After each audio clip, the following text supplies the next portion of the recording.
ಸ್ನೇಹಿತರೆ, ಬರೀ ಮಂಡಿಗಳವ್ರನ್ನ ಮಾತಾಡ್ಸಿದ್ರೆ ಇವಾಗ ರೈತರ ಹತ್ರನ ಒಂದಷ್ಟು ಮಾಹಿತಿಗಳನ್ನ ಕಲೆಕ್ಟ್ ಮಾಡ್ಕೋಬೇಕಲ್ಲ, ಅದಕ್ಕೆ ಇಲ್ಲಿ ಬಂದಿದೆ. ಅಣ್ಣ ನಮಸ್ಕಾರ. ಅಣ್ಣ ನಮಸ್ತೆ ಅಣ್ಣ, ನಿಮ್ಮ ಹೆಸರು ಮತ್ತೆ ನಿಮ್ಮೂರು? ನಮ್ಮ ಹೆಸರು ಮಂಜುನಾಥ್ ಅಂತ ಹೇಳ್ಬಿಟ್ಟು ಅಂಬಿಗಾನಹಳ್ಳಿ, ಶಿಲ್ಗಡ ತಾಲೂಕು, ಜಮಖಂಡಿ ಹೋಬಳಿ. ಎಷ್ಟು ವರ್ಷಗಳಿಂದ ಬೀನ್ಸ್ ಬೆಳೀತಾ ಇದ್ದೀರಾ ನೀವು? ನಾವು ಸುಮಾರು ಒಂದು 10 ವರ್ಷದಿಂದ ಬೆಳಿತೀವಿ. 10 ವರ್ಷದಿಂದ? ಅವಾಗಿಂದ ಇಲ್ಲೇ ಹಾಕೋದು ಮಾಲೂರಲ್ಲಿ? ಒಂದು ರೀಸೆಂಟ್ ಆಗಿ ಒಂದು 4 ವರ್ಷ ಹಾಕ್ತೀವಿ. 4 ವರ್ಷದಿಂದ.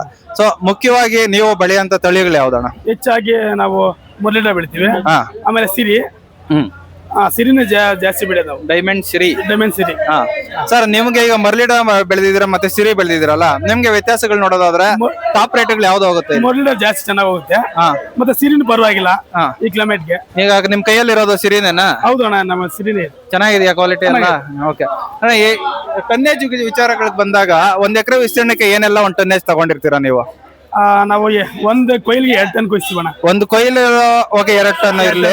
ಅದನ್ನ ಹೊರತುಪಡಿಸಿ ಫಸ್ಟ್ ಇಂದ ಲಾಸ್ಟ್ ವರ್ಗು ನೋಡೋದಾದ್ರೆ ಒಂದು ಟನ್ನೇಜ್ ಎಷ್ಟು ಬರ್ಬೋದು ಅಂತ? ಒಂದು ಆವರೇಜ್ ಒಂದು 12 ಟನ್ ಬರ್ಬೋದು. 10ರಿಂದ 12 ಟನ್ ಗ್ಯಾರಂಟಿ ಅಲ್ಲ? ಗ್ಯಾರಂಟಿ ಬರುತ್ತೆ ಚೆನ್ನಾಗಿ ಬೆಳೆ ಆದ್ರೆ. ಬೇಸಿಗೆನಲ್ಲಿ ಆ ಟನ್ನೇಜ್ ಎಕ್ಸ್ಪೆಕ್ಟ್ ಮಾಡಕ್ ಆಗಲ್ಲ. ಸೀಸನ್ ಅಂದ್ರೆ ಕೋಲ್ಡ್ ವೆದರ್ ಅಲ್ಲಿ ಚೆನ್ನಾಗಿ ಬರುತ್ತೆ. ಹೂವು ಉದ್ರಬಿಟ್ಟು ಜಾಸ್ತಿ ಬೇಸಿಗೆಯಲ್ಲಿ ಬರಲ್ಲ. ಓಕೆ ಅಣ್ಣ, ಈಗ ಪ್ರಮುಖವಾಗಿ ನೀವು ಹೇಳೋದ್ ನೋಡೋದಾದ್ರೆ ಬೇಸಿಗೆದಲ್ಲಿ ಈ ಬೀನ್ಸ್ ಕೃಷಿ ಮಾಡೋರು ಏನೆಲ್ಲ ಒಂದು ಇದು ಮುಂಜಾಗ್ರತಾ ಕ್ರಮಗಳಾಗ್ಲಿ ಸಕ್ಸಸ್ ಆಗ್ತಾರೆ ಬೇಸಿಗೆನ ಮಾಡೋರು? ಕೊಟ್ಟಿಗೆ ಗೊಬ್ಬರ ಜಾಸ್ತಿ ಕೊಡ್ಬೇಕು, ಮತ್ತೆ ರೈನ್ ಟ್ಯೂಬ್ ಮಾಡ್ಬೇಕು, ನೀರ್ ಯಥೇಚ್ಛ ಹೋಗ್ಬಿಟ್ರೆ ಇಳುವರಿ ಚೆನ್ನಾಗಿ ಬರುತ್ತೆ ಚೆನ್ನಾಗಿ. ಓಕೆ ಅಣ್ಣ, ಇಷ್ಟೋ ಒಂದು ಪುಟ್ಟದಾದ ಮಾಹಿತಿ ನಮ್ ಜೊತೆ ಹಂಚ್ಕೊಂಡಿದ್ದಕ್ಕೆ ಧನ್ಯವಾದಗಳು ಅಣ್ಣ. ಸ್ನೇಹಿತರೆ, ಈಗ ತಾನೇ ಒಂದು ಆಕ್ಷನ್ ಆಯ್ತು. ಇದು ಒಂದು 28 ರೂಪಾಯಿ ಬೆಲೆ ಆಗಿದೆ. ಸೊ ಇಲ್ಲಿ ಬಂದು ಇವತ್ತು ಟಾಪ್ ಇದೆ ಅನ್ಸ್ತಾ ಇದೆ. ಸೊ ನೋಡ್ತಿರ್ಬೋದು ಕ್ವಾಲಿಟಿ ಯಾವ ರೀತಿ ಇದೆ ಅಂತ. ಸೊ ರೈತರನ್ನ ಮಾತಾಡ್ಸೋಣ ಬನ್ನಿ ಈಗ. ಅಣ್ಣ ನಮಸ್ಕಾರ. ಅಣ್ಣ ನಮಸ್ಕಾರ. ನಮಸ್ಕಾರ ಅಣ್ಣ. ನಿಮ್ಮ ಹೆಸರು ಮತ್ತೆ ನಿಮ್ಮೂರು? ತೀರ್ಥಹಳ್ಳಿ ಅಶ್ವಥಪ್ಪ ಅಂತ. ಅಶ್ವಥಪ್ಪ ಅಂತ. ಎಷ್ಟು ವರ್ಷಗಳಿಂದ ಕೃಷಿ ಮಾಡ್ತೀರಾ? ನಾವು ಸುಮಾರು 25 ವರ್ಷದಿಂದ ಈ ಕೆಲಸ. ಬೀನ್ಸ್ ಅವಾಗಿಂದ ಬೆಳೀತಾ ಇದ್ದೀವಿ. ಇವಾಗ ನಿಮ್ದೇ ಒಂದ್ ಸ್ವಲ್ಪ ಇಲ್ಲಿ ಕ್ವಾಲಿಟಿ ಎಲ್ಲ ಚೆನ್ನಾಗಿದೆ ಅಂತ ಹೇಳ್ಬಿಟ್ಟು ಸ್ವಲ್ಪ ರೇಟ್ ಜಾಸ್ತಿ ಹೋಗೈತೆ. ನಂದೇ ಹೋಗಿದ್ದು. ನಿಮ್ದೇನಾ? ನೆನ್ನೆ ಏನ್ ರೇಟ್ ಆಯ್ತು?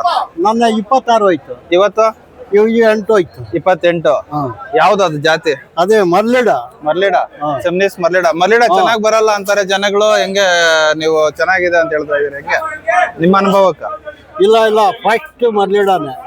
ಆಮೇಲೆ ಜ್ಯೋತಿ ಅಂತೆ, ವಜ್ರ ಅಂತೆ, ಯಾವ್ಯಾವ ಇದಾವೆ ಅವೆಲ್ಲ. ಓಕೆ, ನಿಮ್ಗೆ ಮರ್ಲಿಡ ಚೆನ್ನಾಗಿದೆ. ಎಷ್ಟು ಎಕರೆ ಹಾಕಿದೀರಾ? ನಾವು 2 ಎಕರೆ ಹಾಕಿದ್ದೀವಿ. 2 ಎಕರೆನಾ? ಎಷ್ಟೆಷ್ಟು ಮೂಟೆಗಳು ಕೊಯ್ತಾ ಐತೆ? ಎಷ್ಟು ದಿನದಿಂದ? ನಾವು ಒಂದೇ ದಿನ ಕೊಯ್ಬೇಕು ಅಂದ್ರೆ ಆಗಲ್ಲ. 20 ಮೂಟೆ, 25 ಮೂಟೆ, 30 ಮೂಟೆ, 10 ಮೂಟೆ. ಎಷ್ಟು ಕೊಯ್ಲಾಗದೆ? ಒಂದು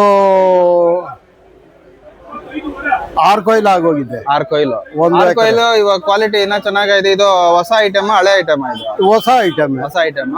ಇನ್ನು ಒಂದು 6 ಕೊಯ್ಲು ಆಗೈತೆ. ಇದು ಶಾಂಪಲ್? ಇದು ಇಲ್ಲ, 2ನೇ ಕೊಯ್ಲು. ಚೆನ್ನಾಗೈತಲ್ಲ ಕ್ವಾಲಿಟಿ, ಅದಕ್ಕೆ ಕೇಳಿದೆ. ಫಸ್ಟ್ ಕೊಯ್ಲು ಇನ್ನ ಚೆನ್ನಾಗಿತ್ತಣ್ಣ. ಎಕರೆಗೆ ಎಷ್ಟು ಬೀಜ ಅಣ್ಣ? 4 ಕೆಜಿ. 4 ಕೆಜಿ ಬೇಕಾ? ಡಬಲ್ ಹಾಕ್ತೀರಾ ಸಿಂಗಲ್ ಹಾಕ್ತೀರಾ? ಇಲ್ಲ, ನಾವು ಸಿಂಗಲ್ ಹಾಕಿದ್ದು. ಸಿಂಗಲ್ ಹಾಕಿರೋದು? ಸಿಂಗಲ್ ಹಾಕಿದ್ದೇವೆ. ಡಬಲ್ ಬೆಳೆ.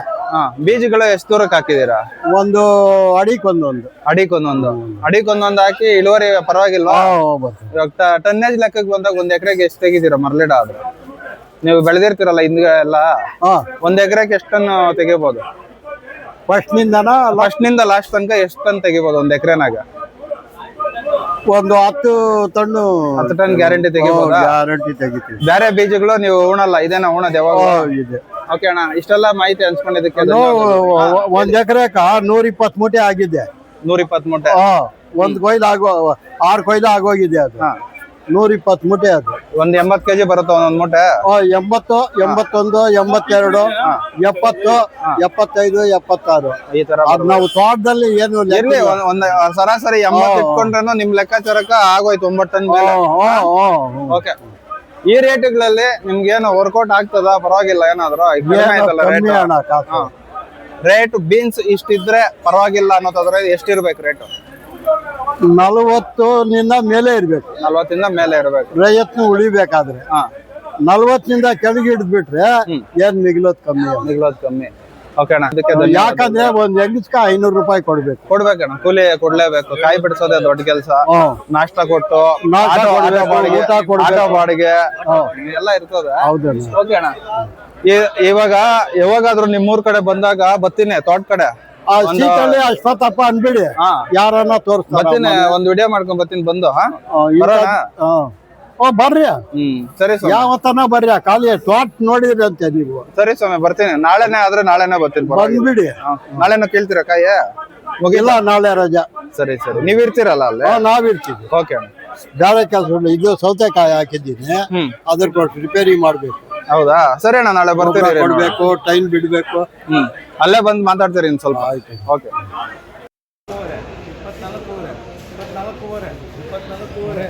25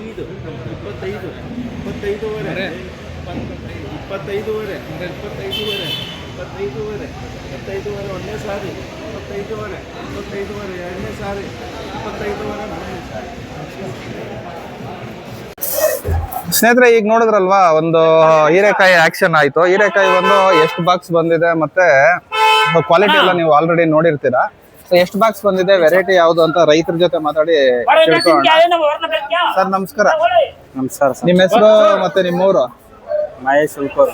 ಮಹೇಶ್ ಹುಲ್ಕೂರು. ಸ್ವಲ್ಪ ಜೋರಾಗಿ ಮಾತಾಡಿ. ಮಹೇಶ್ ಹುಲ್ಕೂರು. ಆಯ್ತಾ? ಯಾವ್ದು ಸರ್ ಇದು ವೆರೈಟಿ? ಈಗ ನೋಡಿದ್ರಲ್ವಾ ಅದು ನಾವಿ F1. ಸೊ ಎಷ್ಟು ಬೈಲ್ ಹಾಕಿದ್ದೀರಾ? ಎಷ್ಟು ಲ್ಯಾಂಡ್? 1 ಎಕರೆ ಇದೆ. 1 ಎಕರೆ ಹಾಕಿದ್ದೀರಾ. ಎಷ್ಟನೇ ಕಟಿಂಗ್ ಈಗ? 3ನೇ ಎಕರೆ. 3ನೇದಾ? ಎಷ್ಟು ಬಾಕ್ಸ್ ತಂದಿರ್ತೀರಾ ಈಗ? ಇಲ್ಲಿ 11 ಬಾಕ್ಸ್. 11 ಬಾಕ್ಸ್. ಇವಾಗ ಒಂದೊಂದು ಬಾಕ್ಸ್ ತೂಕಗಳು ನೋಡೋದಾದ್ರೆ ಎಷ್ಟು ಬರುತ್ತೆ? 40 ಮೇಲೆ ಬರುತ್ತಾ? ಸೊ 11 ಬಾಕ್ಸ್ ಅಂತ ಹೇಳಿದ್ರೆ ಈಗ ಒಂದು 440 kg ಅಷ್ಟು ಕೊಯ್ದಿದ್ರ 3ನೇ ಕಟಿಂಗ್ ಅಲ್ವಾ? ಸೊ ಇವಾಗ ಆಕ್ಷನ್ ಆಯ್ತಲ್ಲ, ಏನ್ ಬೆಲೆ ಆಯ್ತು ನಿಮ್ದು? 25. ಓಕೆ. ಕ್ವಾಲಿಟಿ ಎಲ್ಲ ತುಂಬಾ ಚೆನ್ನಾಗಿದೆ. ಸೊ ಊಜಿಗಳು ಇದೆಲ್ಲ ಮೇಂಟೈನ್ ಮಾಡೋದಕ್ಕೆ ಎಷ್ಟು ದಿನಕ್ಕೆ ಒಂದ್ಸಲ ಔಷಧಿ ಹೊಡಿತಾ ಇದ್ದೀರಾ? ವಾರಕ್ಕೆ 2 ದಿನ, 1 ದಿನ. ವಾರಕ್ಕೆ ಒಂದ್ಸಲಿ ಹೊಡಿತಾ ಇದ್ದೀರಾ? ಓಕೆ. ಇಷ್ಟು ಒಂದು ಸ್ವಲ್ಪ ಇನ್ಫಾರ್ಮೇಶನ್ ನಮ್ಮ ಜೊತೆ ಹಂಚ್ಕೊಡೋದಕ್ಕೆ ಥ್ಯಾಂಕ್ ಯು.